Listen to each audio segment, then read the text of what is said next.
പിതാവിനും പുത്രനും പരിശുദ്ധാത്മാവിനും സ്തുതി. നമ്മുടെ മേൽ തൻ്റെ കരുണയും മനോഗുണവും രണ്ട് ലോകങ്ങളിലും ഇന്നും എന്നാളും ഉണ്ടായിരിക്കട്ടെ. ആമേൻ. ദൈവ തിരുനാമത്തിന് മഹത്വമുണ്ടാകട്ടെ. അനുഗ്രഹിക്കപ്പെട്ട വാത്സല്യ സഹോദരങ്ങളെ, ഇതാ ഞാൻ വേഗം വരുന്നു എന്ന് അരുളി ചെയ്തവനായ നസ്രായൻ യേശുവിൻ്റെ നാമത്തിൽ എല്ലാവർക്കും സ്നേഹവന്ദനങ്ങളെ അറിയിക്കുകയാണ്. ഇന്ന് അല്പസമയ ചിന്തയ്ക്കായിട്ട് നമ്മൾ തിരഞ്ഞെടുക്കുന്ന ദൈവത്തിൻ്റെ വചനമെന്ന് പറയുന്നത് അപ്പോസ്തല പ്രവർത്തികൾ 1-ാം അധ്യായം അതിൻ്റെ 8-ാമത്തെ തിരുവചനമാണ്. അവിടെ ഇപ്രകാരം ദൈവത്തിൻ്റെ ആത്മാവ് വെളിപ്പെടുത്തുകയാണ്: എന്നാൽ പരിശുദ്ധാത്മാവ് നിങ്ങളുടെ മേൽ വരുമ്പോൾ നിങ്ങൾ ശക്തി ലഭിച്ചിട്ട് യെരൂശലേമിലും യഹൂദിയിൽ എല്ലായിടത്തും ശമര്യയിലും ഭൂമിയുടെ അറ്റത്തോളവും എൻ്റെ സാക്ഷികളാകും എന്ന് പറഞ്ഞു. ദൈവത്തിന് മഹത്വം, ദൈവത്തിന് നന്ദിയോടെ സ്തോത്രം. പരിശുദ്ധാത്മാവിന് പുസ്തകമെന്ന് അപരനാമത്തിൽ അറിയപ്പെടുന്ന അപ്പോസ്തല പ്രവർത്തികളിൽ ദൈവത്തിൻ്റെ വചനം വളരെ വ്യക്തമായൊരു സന്ദേശം പങ്കുവെക്കുകയാണ്. എന്നാൽ പരിശുദ്ധാത്മാവ് നിങ്ങളുടെ മേൽ വരുമ്പോൾ നിങ്ങൾ ശക്തി ലഭിച്ചിട്ട് യെരൂശലേമിലും യഹൂദിയയിലും ശമര്യയിൽ എല്ലായിടത്തും ഭൂമിയുടെ അറ്റത്തോളവും എൻ്റെ സാക്ഷികളാകും. എങ്ങനെയാണ് ഒരു വ്യക്തിക്ക് നല്ല വ്യക്തിത്വത്തിന് ഉടമയായി തീരാനായിട്ട് കഴിയുക? ഞാൻ അതിനെക്കുറിച്ച് 1-2 മേഖലകൾ ഇവിടെ വെളിപ്പെടുത്തുവാനായിട്ട് ആഗ്രഹിക്കുകയാണ്. വിശുദ്ധ വേദപുസ്തകത്തിലൂടെ എന്നെ ഹഠാത് ആകർഷിച്ചതായ ഒരു തിരുവചനത്തിൻ്റെ പ്രമാണം ഇവിടെ വെളിപ്പെടുത്തുമ്പോൾ ഈ പ്രസംഗം വഴിയായി താങ്കളും കുടുംബവും അനുഗ്രഹം പ്രാപിക്കട്ടെ. ഞാനൊരു വൃത്തികെട്ടതായൊരു മനുഷ്യനെ, കോപത്തിൻ്റെ സ്ഫുല്ലിംഗങ്ങൾ ഹൃദയത്തിനകത്ത് അയവിറക്കിയ ഒരു ചെറുപ്പക്കാരനെ നിങ്ങളുടെ മുമ്പിൽ അവതരിപ്പിക്കുവാൻ ഈ സമയം വിനിയോഗിക്കുകയാണ്. കഥാനായകൻ്റെ പേര് വചനം വെളിപ്പെടുത്തിയിരിക്കുന്നു: ശൗൽ. ക്രിസ്ത്യാനികൾ എവിടെയെങ്കിലും ഉണ്ട് എന്ന് കേട്ടുകഴിഞ്ഞാൽ അവിടേക്ക് കടന്ന് ക്രിസ്ത്യാനികളെ ഉന്മൂലനം ചെയ്യുന്ന ഒരു പ്രവണതക്കാരനാണ്, രീതിക്കാരനാണ് ശൗൽ. ശൗൽ എന്ന് പറയുന്ന മനുഷ്യൻ്റെ ഹൃദയത്തിനകത്ത്, കാതുകൾക്കകത്ത് ഒരു ശബ്ദം ഒരിക്കലിങ്ങനെ അലയടിച്ച് മുഖരിതമായി. ദമസ്കോസ് എന്ന് പറയുന്ന സ്ഥലത്ത് ഒരു കൂട്ടം ക്രൈസ്തവർ ഇരുന്നു കൊണ്ട് ദൈവത്തെ ആത്മാവിലും സത്യത്തിലും ആരാധിക്കുന്നു. ശൗൽ എന്ന് പറയുന്ന മനുഷ്യൻ അധികാരടുക്കൽ കടന്നെന്ന് അധികാരപത്രം കരഗതമാക്കിക്കൊണ്ട് കൂട്ടുകാരെ കോർത്തിണക്കിക്കൊണ്ട് സംഘാടകരോട് ഒരുമിച്ച് ദമസ്കോസിലേക്ക് പോകുകയാണ്. ലക്ഷ്യമൊന്നേയുള്ളൂ: ക്രൈസ്തവരെ തച്ചുടയ്ക്കുക. പോകുന്നതായ മാർഗമധ്യത്തിൽ ദമസ്കോസിൻ്റെ പടിവാതിൽക്ക് വെച്ച് സർവശക്തനായ ദൈവത്തിൻ്റെ നിർമ്മല പൊന്നുതൃക്കൈകളാൽ ഈ മനുഷ്യൻ പിടിക്കപ്പെടാനിടയായി തീർന്നു. കണ്ണു കാണാൻ മേലാത്തവനായി അന്ധനെപ്പോലെ തപ്പിത്തടഞ്ഞുകൊണ്ട് ദമസ്കോസിൻ്റെ പടിവാതിൽക്ക് കിടക്കുമ്പോൾ സ്വർഗത്തിൽ നിന്നും ഒരു അശരീരി മുഖരിതമായി. അതിപ്രകാരമായിരുന്നു: ശൗലേ, ശൗലേ, നീ എന്നെ ഉപദ്രവിക്കുന്നതെന്ത്? ശൗൽ തിരിച്ചൊരു ചോദ്യം ചോദിച്ചു: നീ ആരാകുന്നു?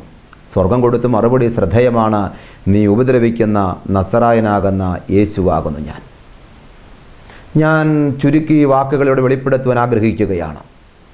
ദമസ്കോസിലെ ആരാധന നയിച്ചുകൊണ്ടിരിക്കുന്ന ദൈവപുരുഷനാകുന്ന അനന്യാസ് കടന്നു വന്ന ഈ ശൗൽ എന്ന് പറയുന്ന വൃത്തികെട്ട ചെറുപ്പക്കാരനെ കൂട്ടിക്കൊണ്ട് ദമസ്കോസിലേക്ക് കടന്നു പോകുകയാണ്. പ്രിയപ്പെട്ടവരെ, ശ്രദ്ധ മാറിപ്പോകരുത്. ദമസ്കോസിൻ്റെ സ്ഥലത്ത് ശൗൽ എന്ന് പറയുന്ന വൃത്തികെട്ട മനുഷ്യൻ കടന്നു ചെന്നു. എന്നാൽ അവിടെ നിന്ന് ഈ വൃത്തികെട്ട മനുഷ്യൻ പുറത്തേക്ക് വരുന്നത് ആരായിട്ടാണ് നിങ്ങൾക്കറിയാമോ? ബൈബിൾ ഇപ്രകാരം ഒരു സത്യം വെളിപ്പെടുത്തുകയാണ്: പൗലോസായിട്ട് കടന്നു വരുന്നു. ഒരു ദൈവവൈതലായിട്ട് കടന്നു വരുന്നു. ഒരു അനുഗ്രഹിക്കപ്പെട്ട വ്യക്തിത്വത്തിൻ്റെ ഉടമയായിട്ട് കടന്നു വരുന്നു. ഒരു പുതിയ പേരുകാരനായി രൂപവും ഭാവവും മാറി കടന്നു വരുന്നു എന്ന് ദൈവത്തിൻ്റെ വചനം വെളിപ്പെടുത്തുകയാണ്. ശൗൽ എന്ന് പറയുന്ന മനുഷ്യൻ ദമസ്കോസിൽ കടന്നു ചെന്നിട്ട് ധ്യാനം കൂടാൻ പോയതായിട്ടൊന്നും വായിക്കുന്നില്ല. എങ്കിലും ആ വ്യക്തി മടങ്ങി വരികയാണ് പൗലോസായിട്ട്. എന്താണ് ഈ ശൗൽ എന്ന് പറയുന്ന മനുഷ്യൻ പൗലോസായി തീരാൻ കാരണം? അതാണ് പ്രസംഗത്തിൻ്റെ പ്രമേയം. ദൈവത്തിന് മഹത്വം, ദൈവത്തിന് നന്ദിയോടെ സ്തോത്രം. പ്രിയപ്പെട്ട സഹോദരങ്ങളെ, ശൗൽ എന്ന് പറയുന്ന മനുഷ്യൻ്റെ മണ്ടരിയടച്ച ഹൃദയത്തിൻ്റെ ഉള്ളിലേക്ക് ജീവനുള്ള ദൈവത്തിൻ്റെ മാറ്റമില്ലാത്ത പരിശുദ്ധാത്മാവ് കടന്നു വന്നപ്പോൾ ഈ ശൗൽ പൗലോസായി തീർന്നു. Price the Lord. ദൈവത്തിന് മഹത്വം ഉണ്ടാകട്ടെ. ഒരു വ്യക്തി നല്ലവനായി നല്ലവളായി തീരണമെങ്കിൽ, ഒരു വൃത്തികെട്ട മനുഷ്യൻ, ഒരു വൃത്തികെട്ട സ്ത്രീയെ നല്ല വ്യക്തിത്വത്തിൻ്റെ ഉടമയായി തീരണമെങ്കിൽ എന്തു വേണം? വചനം വെളിപ്പെടുത്തുകയാണ്: ദൈവത്തിൻ്റെ പരിശുദ്ധാത്മാവ് ഒരു വ്യക്തിയിലേക്ക് കടന്നു വരുമ്പോൾ ആ വ്യക്തി നല്ല വ്യക്തിത്വത്തിന് ഉടമയായി തീരും. അതാണ് ദൈവത്തിൻ്റെ വചനം ശൗലിനെ പൗലോസാക്കി രൂപാന്തരപ്പെടുന്ന സംഭവത്തിലൂടെ നമ്മെ ബോധ്യപ്പെടുത്തുന്നത്. പ്രിയപ്പെട്ട ഈ മക്കൾ, അപ്പോൾ ഒരു വ്യക്തിക്ക് രൂപാന്തരം വരണമെങ്കിൽ, മാനസാന്തരം വ്യക്തിജീവിതങ്ങൾക്കകത്തുണ്ടാകണമെങ്കിൽ ദൈവത്തിൻ്റെ പരിശുദ്ധാത്മാവ് വരണമെന്ന് ഇവിടെ ഞാൻ വെളിപ്പെടുത്തി. ഒരു സംശയം ചിലർക്കൊക്കെ ചിലപ്പോഴൊക്കെ ഉണ്ടാകാൻ സാധ്യതയുണ്ട്, അച്ഛൻ എന്താണ് ഈ പറയുന്നത് എന്നൊക്കെ. ദൈവത്തിൻ്റെ പരിശുദ്ധാത്മാവിനെ പ്രാപിക്കണമെങ്കിൽ പ്രിയപ്പെട്ടവരെ പള്ളി മാറണമെന്നില്ല, സഭ വിട്ടു പോകണമെന്നില്ല, ഏതേലും ഓഡിറ്റോറിയത്തിനകത്ത് ചേക്കേറണമെന്നില്ല. ആയിരിക്കുന്ന സ്ഥലത്തിരുന്നു കൊണ്ട് ജീവിതങ്ങളെ ദൈവത്തിൻ്റെ കീഴിൽ സമർപ്പിക്കുക, അതാണ് പരിശുദ്ധാത്മാവിൻ്റെ നിറവിന്, അഭിഷേകത്തിന് കാരണമായി തീരുന്നത്. ഞാനതിനോട് ചേർത്ത് 1-2 വാക്കുകൾ കൂടി ഇവിടെ വെളിപ്പെടുത്തുവാനായിട്ട് ആഗ്രഹിക്കുമ്പോൾ, ദൈവത്തിനകത്തുണ്ടാകട്ടെ, പരിശുദ്ധാത്മാവിൻ്റെ അഭിഷേകത്തിന് വേണ്ടി, കൃപാവരത്തിന് വേണ്ടി താങ്കൾ ആഗ്രഹിക്കുന്ന ഒരു വ്യക്തിയാണ് എങ്കിൽ, ഇതാ ലൂക്കോസിന് സുവിശേഷം 11-ാം അധ്യായം 9-ാം വചനത്തിൽ ദൈവത്തിൻ്റെ ആത്മാവ് ഇപ്രകാരം വെളിപ്പെടുത്തുകയാണ്: യാചിപ്പൻ എന്നാൽ നിങ്ങൾക്ക് കിട്ടും, അന്വേഷിപ്പിൻ നിങ്ങൾ കണ്ടെത്തും, മുട്ടുവിൻ എന്നാൽ നിങ്ങൾക്കായി തുറക്കും. ചോദ്യം, ഞാനതിൻ്റെ മറുപടി ഒന്നുകൂടി ആവർത്തിക്കാൻ ആഗ്രഹിക്കുകയാണ്. യാചിപ്പൻ എന്നാൽ നിങ്ങൾക്ക് കിട്ടും. എൻ്റെ ചോദ്യം നിങ്ങൾ കേൾക്കണം. എന്തിനെ യാചിക്കണമെന്ന് പ്രിയപ്പെട്ടവരെ നിങ്ങൾക്കറിയാമോ? ഞാൻ പരിശുദ്ധ സഭയിൽ നിന്നുകൊണ്ട് ദൈവവചന ശുശ്രൂഷയ്ക്കായിട്ട് ഓരോ സ്ഥലങ്ങളിലൂടെ കടന്നു പോകുമ്പോൾ, പ്രസംഗം കഴിയുമ്പോൾ, ധ്യാനം കഴിയുമ്പോൾ, പരിശുദ്ധ കുർബാന കഴിയുമ്പോൾ ഒത്തിരി ആളുകൾ കടന്നു വരാറുണ്ട്. വരുന്ന ആളുകളിൽ ഒന്നാമത്തെ കൂട്ടർ വന്നിട്ട് പറയും, അച്ഛൻ എനിക്ക് വേണ്ടിയിട്ടൊന്ന് പ്രാർത്ഥിക്കണം. ഞാൻ ചോദിക്കും, എന്തിനു വേണ്ടി പ്രാർത്ഥിക്കണം? അപ്പോൾ പറയും, രോഗസൗഖ്യത്തിനായിട്ട് പ്രാർത്ഥിക്കണം. അടുത്ത കൂട്ടർ വരും, അവരിങ്ങനെ പറയും, അച്ഛൻ എനിക്ക് വേണ്ടിയിട്ടൊന്ന് പ്രാർത്ഥിക്കണം. ഞാൻ ചോദിക്കും, എന്തിനു വേണ്ടി പ്രാർത്ഥിക്കണം? അപ്പോൾ പറയും, കല്യാണം കഴിഞ്ഞിട്ട് കൊല്ലം 10 കഴിഞ്ഞു, പിള്ളേരുണ്ടായിട്ടില്ല, പിള്ളേരുണ്ടാകാൻ വേണ്ടിയിട്ട് പ്രാർത്ഥിക്കണം. മൂന്നാമത്തെ കൂട്ടുകാർ കടന്നു വന്നിട്ട്, സഹോദരങ്ങൾ വന്നിട്ട് പറയും, അച്ഛനൊന്ന് പ്രാർത്ഥിക്കണം. ഞാൻ ചോദിക്കും, എന്തിനു വേണ്ടി പ്രാർത്ഥിക്കണം? അപ്പോൾ പറയും, പഠനം കഴിഞ്ഞു, IELTS കഴിഞ്ഞ് നിൽക്കുകയാണ്, വിദേശത്തേക്ക് പോകാൻ വിസ കിട്ടാൻ വേണ്ടിയിട്ട് അച്ഛനൊന്ന് പ്രാർത്ഥിക്കണം. അടുത്ത കൂട്ടർ വരും, രോഗം മാറാൻ പ്രാർത്ഥിക്കണം, വണ്ടി കിട്ടാൻ, വീട് വെക്കാൻ പ്രാർത്ഥിക്കണം, കടം തീരാൻ വേണ്ടി പ്രാർത്ഥിക്കണം. എൻ്റെ ചോദ്യം ഇങ്ങനെയാണ്, സഹോദരങ്ങളെ, താങ്കൾ ഈ വചനത്തിനു മുമ്പാകെ ആയിരിക്കുമ്പോൾ താങ്കൾ എന്തിനു വേണ്ടി ഇവിടെ കടന്നു വന്നിരിക്കുന്നു? രോഗം മാറാൻ വേണ്ടി കടന്നു വന്നവരാണോ? ക്ഷീണം മാറാൻ കടന്നു വന്നവരാണോ? വിദേശത്തേക്ക് പോകാൻ വിസയ്ക്ക് വേണ്ടി വന്നവരാണോ? കല്യാണം നടക്കാനും കുഞ്ഞുങ്ങളുണ്ടാകാനും, പ്രിയപ്പെട്ടവരെ, സാമ്പത്തിക പ്രാരാബ്ധങ്ങൾ മാറിക്കിട്ടാനും വന്നവരാണോ? ഒരു ചോദ്യം കൂടെ എന്നോട് ചേർത്ത് ചോദിക്കാൻ ആഗ്രഹിക്കുകയാണ്. ഈ പ്രസംഗം താങ്കൾ കേട്ടുകൊണ്ടിരിക്കുന്ന സമയത്ത് താങ്കളുടെ മനസ്സാക്ഷിക്കകത്ത് ഇങ്ങനെ ചിന്ത കടന്നുപോയോ? ദൈവമേ, അങ്ങയുടെ മാറ്റമില്ലാത്ത പരിശുദ്ധ ആത്മാവിനെ എന്നിലേക്ക് നൽകണമേ. ഹല്ലേലൂയ. ഇന്ന് പലപ്പോഴും വചനപ്രഘോഷണ വേദികളിൽ ആളുകൾ കടന്നു വരുന്നത്, പലപ്പോഴും കൺമിഷൻ കേൾക്കാൻ വരുന്നത്, ധ്യാനം കൂടാൻ കടന്നു വരുന്നത്, ആരാധനയ്ക്ക് കടന്നു വരുന്നത് കാര്യസാധ്യത്തിന് വേണ്ടിയിട്ടാണ്. എൻ്റെ ചോദ്യം അതല്ല. താങ്കൾ ഇന്ന് എന്തിനു വേണ്ടി കാത്തിരിക്കുന്നു? ദൈവത്തിൻ്റെ വചനം ഇങ്ങനെ വെളിപ്പെടുത്തുകയാണ്, യാചിപ്പൻ എന്നാൽ നിങ്ങൾക്ക് കിട്ടും. എന്തിന് കിട്ടുമെന്നറിയാമോ? പരിശുദ്ധ ആത്മാവിനെ കിട്ടും. ഈ പ്രസംഗത്തിൽ പ്രിയപ്പെട്ട സഹോദരങ്ങളെ, താങ്കൾ ശ്രദ്ധയോടെ കേട്ടുകൊണ്ടിരിക്കുമ്പോൾ, ആയിരിക്കുന്ന സ്ഥലത്തിരുന്നു കൊണ്ട്, ഏത് മേഖലകളിൽ പശ്ചാത്തലത്തിനകത്തായിക്കൊള്ളട്ടെ, അവിടെ ഇരുന്നു കൊണ്ട് നിങ്ങൾ യാചിക്കുക. എന്തിനെ യാചിക്കണം? പരിശുദ്ധാത്മാവിനെ യാചിക്കുക. അതിന് താഴ്ഭാഗത്ത് ഇങ്ങനെയാണ് ദൈവത്തിൻ്റെ വചനം വെളിപ്പെടുത്തിയിരിക്കുന്നത്: ദോഷികളായ നിങ്ങൾ നിങ്ങളുടെ മക്കൾക്ക് നല്ല ദാനങ്ങളെ കൊടുക്കാൻ ആഗ്രഹിക്കുന്നുവെങ്കിൽ, സ്വർഗസ്ഥനായ എൻ്റെ പിതാവിനോട് അപേക്ഷിക്കുന്ന ഏവർക്കും എത്രയോ അധികമായി അവിടുന്ന് പരിശുദ്ധാത്മാവിനെ കൊടുക്കും. Price the Lord. ദൈവത്തിന് മഹത്വം, ദൈവത്തിന് നന്ദിയോടെ സ്തോത്രം. ദോഷികളായ നമ്മൾ നമ്മുടെ മക്കൾക്ക് നല്ലത് കൊടുക്കാൻ വേണ്ടി ആഗ്രഹിക്കുന്നുവെങ്കിൽ, സ്വർഗസ്ഥനായ എൻ്റെ പിതാവിനോട് അപേക്ഷിക്കുന്ന ഏവർക്കും അവിടുന്ന് പരിശുദ്ധാത്മാവിനെ കൊടുക്കും. അതാ ദൈവത്തിൻ്റെ വചനം വെളിപ്പെടുത്തിയിരിക്കുന്നത്. നമ്മൾ ആരാധനയ്ക്ക് കടന്നു വരുമ്പോൾ, നമ്മൾ പ്രാർത്ഥനയ്ക്കായിട്ട് കടന്നു വരുമ്പോൾ, നമ്മുടെ ഹൃദയത്തിനകത്തെ ആത്യന്തികമായ ലക്ഷ്യമെന്ന് പറയുന്നത് കാര്യസാധ്യമായിരിക്കരുത്, മറിച്ച് ദൈവത്തിൻ്റെ പരിശുദ്ധാത്മാവായിരിക്കണം. Hallelujah, hallelujah, hallelujah. ദൈവത്തിന് മഹത്വം ഉണ്ടാകട്ടെ. ഇപ്പോൾ ഇവിടെ ഒരു ചോദ്യം അവശേഷിക്കുകയാണ്. അച്ഛൻ എന്താണ് ഈ പറഞ്ഞു വരുന്നത്? അച്ഛൻ എന്താണ് ഞങ്ങളെ പഠിപ്പിക്കുന്നത്? രോഗം മാറാൻ, ക്ഷീണം മാറാൻ, വിസ കിട്ടാൻ, കല്യാണം നടക്കാൻ, വണ്ടി വാങ്ങാൻ, വീട് വെക്കാൻ എൻ്റെ പ്രിയപ്പെട്ട അച്ഛ പ്രാർത്ഥിക്കേണ്ട എന്നാണോ അച്ഛൻ പറഞ്ഞു വരുന്നത്? ദൈവത്തിൻ്റെ വചനം എന്താണ് വെളിപ്പെടുത്തുന്നത്? മുമ്പേ അവൻ്റെ രാജ്യവും നീതിയും അന്വേഷിപ്പിൻ, അതോടെ ഇതൊക്കെയും നിങ്ങൾക്ക് ലഭിക്കും. നിങ്ങൾ ഈ പ്രസംഗത്തിൻ്റെ വാക്ക് കേൾക്കുന്ന സമയത്ത് ആയിരിക്കുന്ന സ്ഥാനത്തിരുന്നു കൊണ്ട് താങ്കളുടെ ജീവിതങ്ങളെ ദൈവത്തിൻ്റെ കൈകളിലേക്ക് സമർപ്പിച്ച് ദൈവത്തിൻ്റെ പരിശുദ്ധ ആത്മാവിനെ പ്രാപിക്കുന്നുവെങ്കിൽ, ഞാൻ വ്യക്തമായി ദൂത് വെളിപ്പെടുത്താൻ ആഗ്രഹിക്കുകയാണ്. ഇപ്പോൾ തന്നെ ഈ പ്രസംഗം വഴിയായി ദൈവത്തിൻ്റെ ആത്മാവ് താങ്കൾക്ക് സൗഖ്യത്തെ നൽകും. ദൈവത്തിന് മഹത്വം ഉണ്ടാകട്ടെ. ഈ പ്രസംഗത്തിൻ്റെ വാക്ക് കേട്ടുകൊണ്ടിരിക്കുന്ന പ്രിയപ്പെട്ട സഹോദരങ്ങളെ, നിങ്ങൾ ഏത് ഭാരത്തിന്മേൽ, ഏത് വിഷയത്തിന്മേൽ നിങ്ങൾ അസ്വസ്ഥരായിട്ട് നെരിപ്പോട് പോലെ നീറിക്കൊണ്ടിരിക്കുകയാണ്, നിങ്ങൾ ദൈവത്തിൻ്റെ ആത്മാവിൽ അവിടെ ഇരുന്നിറയ്. ഈ സമയം ദൈവത്തിൻ്റെ ആത്മാവ് നിൻ്റെ രോഗത്തെ എടുത്തു മാറ്റും. ഹല്ലേലൂയ. ദൈവത്തിനൊക്കെ ഉണ്ടാകട്ടെ. അതാ ദൈവത്തിൻ്റെ വചനം വെളിപ്പെടുത്തുന്നത്. നമ്മൾ ആരാധനയ്ക്ക് കടന്നു വരുമ്പോൾ, പ്രാർത്ഥനയ്ക്ക് കടന്നു വരുമ്പോൾ നമ്മുടെ ആത്യന്തികമായ ലക്ഷ്യമെന്ന് പറയുന്നത് ദൈവത്തിൻ്റെ പരിശുദ്ധാത്മാവായിരിക്കണം. ദൈവത്തിൻ്റെ പരിശുദ്ധാത്മാവ് കടന്നു വന്നു കഴിഞ്ഞാൽ അത് അസാധ്യ കാര്യങ്ങളുടെ മധ്യസ്ഥനാണ് ദൈവത്തിൻ്റെ പരിശുദ്ധാത്മാവ്. ഞാനൊരു സംഭവം ഇങ്ങനെ കേട്ടിട്ടുണ്ട്. ഒരിക്കലൊരു മനുഷ്യൻ വാഹനമോടിച്ച് കടന്നു പോകുന്ന ഈ സമയത്ത് തൻ്റെ കാറ് കേടായിപ്പോയി. ആ ഡ്രൈവർ വാഹനത്തിൻ്റെ അകത്ത് നിന്ന് ഇറങ്ങി ആ കാറ് നന്നാക്കിക്കൊണ്ടിരിക്കുന്ന സമയത്ത് അതുവഴിയെ മറ്റൊരു മനുഷ്യൻ കടന്നു വന്നു. ഈ കടന്നു വന്ന മനുഷ്യൻ ഡ്രൈവറോട് ചോദിച്ചു, എന്തു പറ്റി വാഹനത്തിന്? ആ ഡ്രൈവർ പറഞ്ഞു, വണ്ടി സ്റ്റാർട്ടാകുന്നില്ല, ഞാൻ ഒത്തിരി പരിശ്രമിച്ചു, നന്നാകുന്നില്ല. ആ വഴിയെ വന്ന മനുഷ്യൻ ആ താക്കോല് വാങ്ങി അതിൻ്റെ ബോണറ്റ് തുറന്ന് എന്തൊക്കെയോ കൃത്രിമപ്പണികൾ അതിനകത്ത് നടത്തിയിട്ട് ഈ വന്ന മനുഷ്യൻ കാറിനകത്ത് കയറി ആ വണ്ടി സ്റ്റാർട്ടാക്കിയപ്പോൾ അത് പെട്ടെന്ന് സ്റ്റാർട്ടായി. ഈ മനുഷ്യൻ വാഹനം സ്റ്റാർട്ടാക്കി പുറത്തിറങ്ങിയപ്പോൾ ഈ ഡ്രൈവർ കൈകൂപ്പിക്കൊണ്ട് ചോദിച്ചു, അല്ല, താങ്കൾ ആരാണ്? ഈ മനുഷ്യൻ പറഞ്ഞു, ഈ കാറ് നിർമ്മിച്ച മനുഷ്യനാണ് ഞാൻ. എൻ്റെ ദൈവത്തിനൊക്കത്തും ദൈവത്തിന് നന്ദിയോടെ സ്തോത്രം. ഈ കാറ് നിർമ്മിച്ച മനുഷ്യനാണ് ഞാൻ. അദ്ദേഹം പറഞ്ഞ വാക്കങ്ങനെയാണ് പ്രിയപ്പെട്ടവരെ.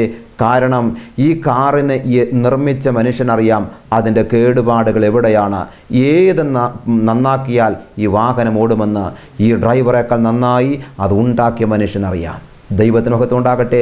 അങ്ങനെയെങ്കിൽ ഞാൻ ഇങ്ങനെ പറയാൻ ആഗ്രഹിക്കുകയാണ്, നമ്മെ സൃഷ്ടിച്ച, നമ്മെ നിർമ്മിച്ച, നമ്മെ ഉണ്ടാക്കിയ, നമ്മെ പടച്ച ദൈവത്തിനറിയാം, ദൈവത്തിന് പരിശുദ്ധാത്മാവിനറിയാം. നിൻ്റെ ജീവിതത്തിനകത്ത് ഒരു ബലഹീനതയുണ്ടെങ്കിൽ, ഒരു രോഗമുണ്ടെങ്കിൽ, ഒരു തകർച്ചയുണ്ടെങ്കിൽ, ഒരു അസ്വസ്ഥതയുണ്ടെങ്കിൽ, ഒരു മരവിപ്പുണ്ടെങ്കിൽ, പ്രിയപ്പെട്ടവരെ, അത് നമ്മയൊക്കെ നന്നായിട്ട് അറിയാവുന്നവനാണ് നമ്മൾ ആരാധിക്കുന്ന ദൈവത്തിൻ്റെ പരിശുദ്ധാത്മാവ്.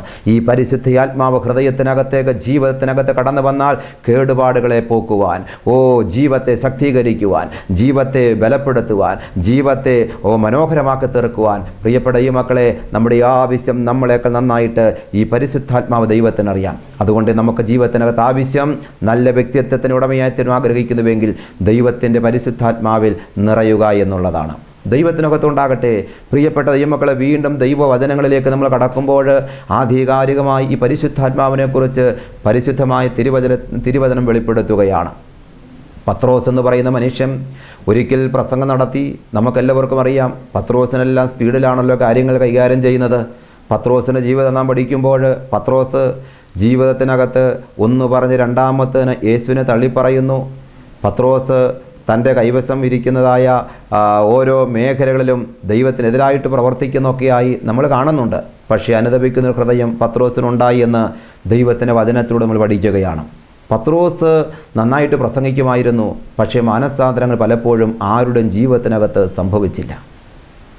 പ്രിയപ്പെട്ട ഈ മക്കളെ, ഞാൻ വേദപുസ്തകത്തിൻ്റെ പരാമർശങ്ങളിലേക്കൊന്ന് വെളിച്ചം വീശാൻ ആഗ്രഹിക്കുകയാണ്. ഒരിക്കൽ കർത്താവാകുന്ന യേശുവിനെ മഹാപുരോഹിതന്മാരുടെ ദാസരും സേവകരും കൂടെ പിടിച്ച് ബന്ധിച്ച് വിസ്താരത്തിന് വേണ്ടി വിലങ്ങ് വെച്ച് കൊണ്ടുപോകുന്ന ഈ സമയത്ത് പത്രോസ് ചെയ്തത് എന്താണെന്ന് നിങ്ങൾ ആരെങ്കിലും കണ്ടോ? അരയിൽ കിടക്കുന്ന വാളെടുത്ത് മഹാപുരോഹിതൻ്റെ ദാസൻ മൽക്കോസിൻ്റെ കാതറത്ത് നിലത്തിട്ടു എന്ന് ദൈവത്തിൻ്റെ വചനം വെളിപ്പെടുത്തുകയാണ്. എന്താണ് യേശുവിൻ്റെ കൂടെ നടന്ന ഈ പത്രോസ് അരയിൽ കിടക്കുന്ന വാളെടുത്ത് ഒരുവൻ്റെ കാതറത്ത് നിലത്തിടാൻ കാരണമായി തീർന്നത്? പത്രോസിന് ആരാധനയുണ്ടായിരുന്നു, കയ്യടിയുണ്ടായിരുന്നു, ഹല്ലേലൂയായും സ്തോത്രവും പുട്ടിന് തേങ്ങായിടുന്ന പോലെ പ്രൈസ് ദി ലോർഡ് ഉണ്ടായിരുന്നു. പക്ഷേ പത്രോസിൻ്റെ ഹൃദയത്തിനകത്ത് ദൈവത്തിൻ്റെ പരിശുദ്ധാത്മാവ് ഉണ്ടായില്ല. Praise the Lord, hallelujah. ദൈവത്തിനകത്തും ദൈവത്തിന് നന്ദിയോടെ സ്തോത്രം. ഈ പത്രോസ് ഉൾപ്പെടെയുള്ളതായ തിരുസംഘം ഉദ്ധിതനാകുന്ന കർത്താവിനെ കാണാതെ വന്നതിന് ശേഷം പരിശുദ്ധ അമ്മയോടൊരുമിച്ച് സെഹിയോൻ്റെ ഊട്ടുപെരയ്ക്കകത്ത് കാത്തിരിക്കുകയാണ്. പ്രിയപ്പെട്ട ഈ മക്കളെ, പെന്തക്കോസ്ത് ദിവസം കടന്നു വന്നപ്പോൾ പരിശുദ്ധമായ തിരുവചനം ഇങ്ങനെ വെളിപ്പെടുത്തുകയാണ്.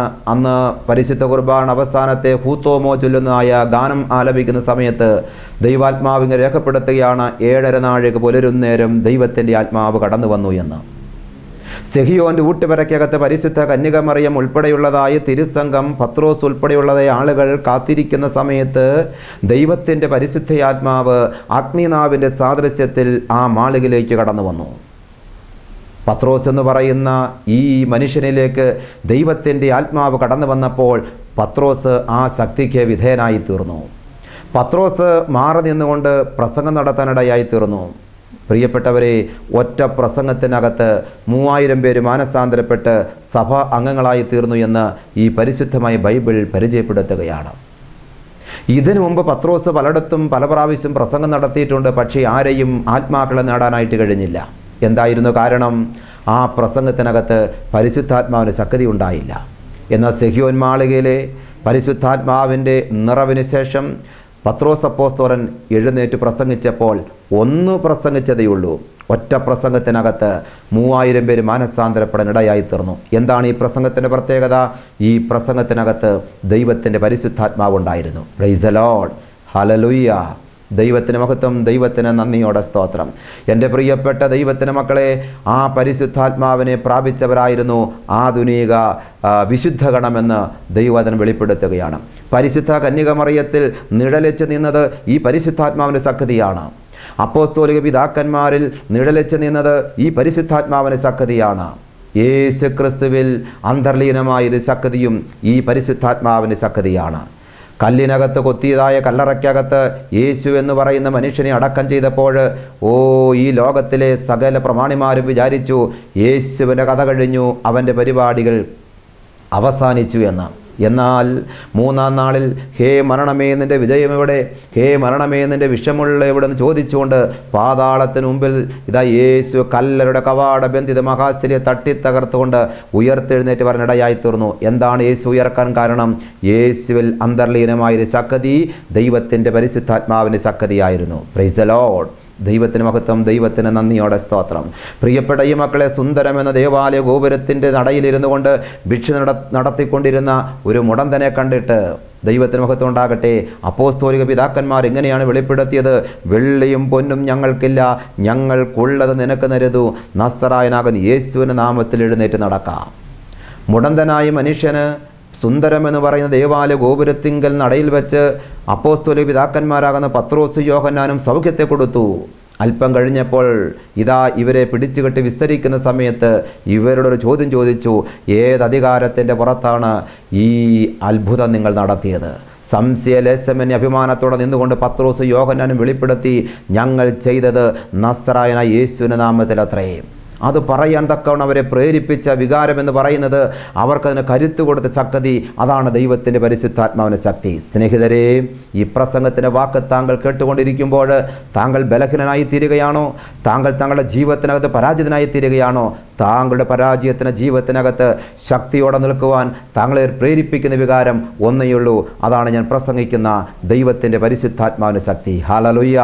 ദൈവത്തിന് മഹത്വം, ദൈവത്തിന് നന്ദിയോടെ സ്തോത്രം. ഒരു വാഹനം ഓടണമെങ്കിൽ ആ വാഹനത്തിന് ഇന്ധനം ആവശ്യമാണ്. മണ്ണെണ്ണയോ കെറോസിനോ പെട്രോളോ ഡീസലോ ഗ്യാസോ എന്തെങ്കിലുമൊക്കെ ആവശ്യമാണ്. ഇല്ല എങ്കിൽ ഒരു വാഹനം ഓടുകയില്ല. ഒരു ആത്മീയ മനുഷ്യന് ഈ ലോകത്ത് ജീവിക്കണമെങ്കിൽ, പ്രിയപ്പെട്ട ഈ മക്കളെ, അവന് നിത്യത്തിലേക്ക് കടന്നു പോകണമെങ്കിൽ, ദൈവമകനായി മകളായി തീരണമെങ്കിൽ ആ വ്യക്തിയിൽ അന്തർലീനമായിരിക്കുന്ന ശക്തി എന്ന് പറയുന്നത് ഈ ദൈവത്തിൻ്റെ പരിശുദ്ധാത്മാവിൻ്റെ ശക്തിയാണ്. ഈ ശക്തി താങ്കളുടെ ജീവിതത്തിനകത്ത് കടന്നു വന്നിട്ടുണ്ടോ?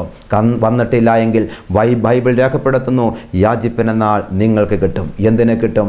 പരിശുദ്ധാത്മാവിനെ കിട്ടും. ദൈവത്തിന് മഹത്വം ഉണ്ടാകട്ടെ. ഞാനൊരു സംഭവം കൂടി വെളിപ്പെടുത്താനായിട്ട് ആഗ്രഹിക്കുകയാണ്. പരിശുദ്ധ കുർബാന ആരംഭിക്കുന്ന സമയത്ത് ദൈവാലയത്തിനകത്ത് കടന്നു വന്ന് ആദരവോടെ നിന്നുകൊണ്ട് ഈണമിട്ട് പാട്ടുപാടുന്നത് ഒരു മനുഷ്യനുണ്ട്. പേര് പറയാൻ ഞാൻ ആഗ്രഹിക്കുന്നില്ല. ആ മനുഷ്യൻ അദ്ദേഹം ഒരു തടി വ്യാപാരിയാണ്. ഒരിക്കൽ ആ മനുഷ്യൻ തടിപ്പണി കഴിഞ്ഞ് വീട്ടിനകത്ത് കടന്നു വന്നു. ആദ്യം കയറിയത് അടുക്കളയ്ക്കകത്താണ്. അടുക്കളയ്ക്കകത്ത് ആ മനുഷ്യൻ കയറി ചെന്ന് നോക്കിയപ്പോൾ വിയർത്ത് പൊരിഞ്ഞാണ് ആ മനുഷ്യൻ അകത്ത് കടന്നു വന്നത്. വിശന്ന് വയറ് തടവിക്കൊണ്ട് ആ മനുഷ്യൻ അടുക്കളയിൽ കടന്നു നോക്കിയപ്പോൾ തീയും തിരിയുമില്ലാതെ കുറേ കഞ്ഞി അടുപ്പിൽ കിടക്കുകയാണ്. അദ്ദേഹം മെല്ലെ മുറിയിൽ കടന്നു വന്നപ്പോൾ തൻ്റെ പ്രിയങ്കരിയാകുന്ന ഭാര്യ റിമോട്ട് എടുത്ത് കയ്യിൽ പിടിച്ചുകൊണ്ട് ഇതാ ചാനലുകൾ അടിച്ചടിച്ച് മാറ്റിക്കൊണ്ടിരിക്കുകയാണ്. ഈ മനുഷ്യൻ മെല്ലെ അങ്ങോട്ട് കടന്നു ചെന്ന് ആ കേബിളിൻ്റെ കണക്ഷൻ മെല്ലെ അങ്ങോട്ട് വിച്ഛേദിച്ച് ഈ TV എടുത്തുകൊണ്ട് വന്ന് വീടിൻ്റെ പുറത്തിരിക്കുന്ന കല്ലിനകത്തേക്ക് ഇട്ടു. ഒരു സെക്കൻഡ് കൊണ്ട് കഞ്ഞിക്കകത്ത് പപ്പടം പൊടിക്കുന്ന പോലെ ഈ TV ഭസ്മമായി തീരാൻ ഇടയായി തീർന്നു. പള്ളിയിൽ ആരാധനയ്ക്ക് കടന്നു വന്ന് ഈണമിട്ട് കരം കൂപ്പിക്കൊണ്ട് പാട്ടുപാടുന്ന ഈ മനുഷ്യൻ ഒരു സാഹചര്യം തന്നെ ജീവിതത്തിനകത്ത് കടന്നു വന്നപ്പോൾ ഒരു നിമിഷം കൊണ്ട് എന്തുകൊണ്ട് ഈ ടി വി തല്ലിപ്പൊട്ടിക്കിനിടയായി തീർന്നു? ഉത്തരം ഒന്നേയുള്ളൂ. അദ്ദേഹത്തിന് ആരാധനയുണ്ട്, പ്രാർത്ഥനയുണ്ട്, പക്ഷേ ഹൃദയത്തിനകത്ത് ദൈവത്തിൻ്റെ പരിശുദ്ധാത്മാവില്ല. പ്രിയപ്പെട്ട സഹോദരങ്ങളെ, ഭാര്യ ഒന്ന് പറയുമ്പോൾ രണ്ട് പ്രസംഗിക്കുന്ന ഭർത്താക്കന്മാർ ഇവിടെ ഇരിക്കുന്നില്ലേ? ഭർത്താവ് ഒന്ന് പറയുമ്പോൾ രണ്ട് സംസാരിക്കുന്ന ഭാര്യമാർ ഇവിടെ ഇരിക്കുന്നില്ലേ? കുഞ്ഞുങ്ങളെ വഴക്ക് പറയുമ്പോൾ നമ്മൾ പലപ്പോഴും കുഞ്ഞുങ്ങൾ പോലും നമ്മൾ പറഞ്ഞിട്ടില്ലേ, തള്ളേ നിങ്ങളുടെ വായൊന്ന് അടക്കി വെച്ച് നാട്ടുകാർ കേൾക്കും. പലപ്പോഴും പലരും പറയുകയാണ്, എൻ്റെ അച്ഛ എനിക്ക് തന്നെ എന്നെ തന്നെ പലപ്പോഴും നിയന്ത്രിക്കാൻ കഴിയുന്നില്ല. നമ്മൾ നിയന്ത്രണം വിട്ട് പ്രിയപ്പെട്ടവരെ കടിഞ്ഞാണില്ലാത്ത കുതിരയെപ്പോലെ നമ്മൾ ഓടുകയാണ്. എന്താ കാരണം? നമ്മെ നിയന്ത്രിക്കുന്ന പരിശുദ്ധാത്മാവ് നമ്മുടെ ജീവിതത്തിനകത്തില്ല എന്നുള്ളതാണ്. അതിന് നിങ്ങൾ പള്ളി മാറേണ്ട, സഭ വിട്ടുപോകേണ്ട, നിങ്ങളായിരിക്കുന്ന മേഖലകളിൽ നിങ്ങളുടെ ജീവിതങ്ങളെ ദൈവത്തിൻ്റെ കൈകളിലേക്ക് ഏൽപ്പിച്ച് ഒരു വാക്ക് പ്രാർത്ഥിച്ച് സെഹിയോൻ്റെ ഊട്ടുവരയ്ക്കകത്ത് കാണത്തക്കവണ്ണം, കേൾക്കത്തക്കവണ്ണം, അനുഭവിക്കത്തക്കവണ്ണം ഇറങ്ങി വന്ന് ശിഷ്യന്മാരെ ഭയം മാറ്റി ശക്തരാക്കി മാറ്റി പരിശുദ്ധാത്മാവേ, എൻ്റെ ജീവിതത്തെ നിരാശ മാറ്റി എനിക്ക് ധൈര്യം തന്ന് എന്നെ അവിടെ ശക്തനാക്കണമേ. അങ്ങേ കൈകളിലേക്ക് ഞാൻ എൻ്റെ ജീവിതങ്ങളെ സമർപ്പിക്കുകയാണ്. കണ്ണുകളെ നമുക്ക് ചേർത്തടയ്ക്കാം, ഒരു നിമിഷം കൂടി പ്രാർത്ഥിക്കാം. കരുണാസമ്പന്നനായ ദൈവമേ, ഞങ്ങളെ വാഴ്ത്തപ്പെട്ട നല്ല കർത്താവേ, ഇന്ന് ഈ സമയത്ത് അവിടുത്തെ മാറ്റമില്ലാത്ത പരിശുദ്ധമായ തിരുവചനത്തിലൂടെ വ്യക്തമായ ചില സത്യങ്ങൾ എന്നെ ബോധ്യപ്പെടുത്തിയല്ലോ. ഈ ലോകത്തൊരു വ്യക്തി ജീവിക്കുമ്പോൾ നല്ല വ്യക്തിത്വത്തിന് ഉടമയായി എങ്ങനെ മാറണം, അതിനെന്താണ് വേണ്ടതെന്ന് ശൗലിലേക്ക് ഇറങ്ങി വന്ന് അവനെ പൗലോസാക്കി രൂപാന്തരം കൊടുത്തിയ പരിശുദ്ധാത്മാവിനെ കുറിച്ച് ഞാൻ കേട്ടു. ഞാനൊരു പാപിയാണ് ദൈവമേ. ഒരു വ്യക്തിക്ക് മനസ്സാന്തരം ഉണ്ടാകണമെങ്കിൽ, നല്ല വ്യക്തിത്വത്തിന് ഉടമകളായി തീരണമെങ്കിൽ പരിശുദ്ധാത്മാവ് വരണമെന്ന് ഇന്ന് എന്നെ ബോധ്യപ്പെടുത്തി. അങ്ങേ തൃക്കൈകളിലേക്ക് ഇതാ ഞാൻ ജീവിതത്തെ സമർപ്പിച്ചിരിക്കുകയാണ്. സെഹിയോൻ്റെ ഊട്ടുവരയ്ക്കകത്ത് ഇറങ്ങി വന്ന് ശിഷ്യന്മാരെ ശക്തരാക്കി കുരിശിൻ്റെ യോദ്ധാക്കളായി ഭൂലോകത്തിൻ്റെ വൻകരൽ കടന്നുപോയി യേശുവിനെ ഉയർത്തുവാൻ തക്കോണ്ട് കരുത്ത് കൊടുത്ത പരിശുദ്ധാത്മാവേ, എന്നിലേക്കൊന്ന് കടന്നു വരണമേ. ഒരു നല്ല വ്യക്തിത്വത്തിന് ഉടമയായി, ഒരു നല്ല അപ്പനായി, ഒരു നല്ല അമ്മയായി, ഒരു നല്ല മരുമകളായി, ഒരു നല്ല ഭർത്താവായി തീരുവാൻ അങ്ങനെ അങ്ങ് സഹായിക്കണമേ. അങ്ങേക്ക് വേണ്ട ജീവിതം വേർതിരിച്ച് അങ്ങയുടെ പരിശുദ്ധ നിറഞ്ഞു നിന്നുകൊണ്ട് സാക്ഷ്യമുള്ള ജീവൻ നയിക്കുവാൻ അങ്ങനെ സഹായിക്കണമേ. അനുഗ്രഹിച്ച എല്ലാ കൃപയ്ക്കായി നന്ദി പറയുന്നു. അങ്ങേ തൃക്കകളിലേക്ക് സമർപ്പിക്കുന്നു. സകല മഹത്വം അവിടെ നിൽക്കണം. ആയത് പിതാവിൻ്റെയും പുത്രൻ്റെയും പരിശുദ്ധാത്മാവിൻ്റെയും നാമത്തിൽ തന്നെ. ആമേൻ.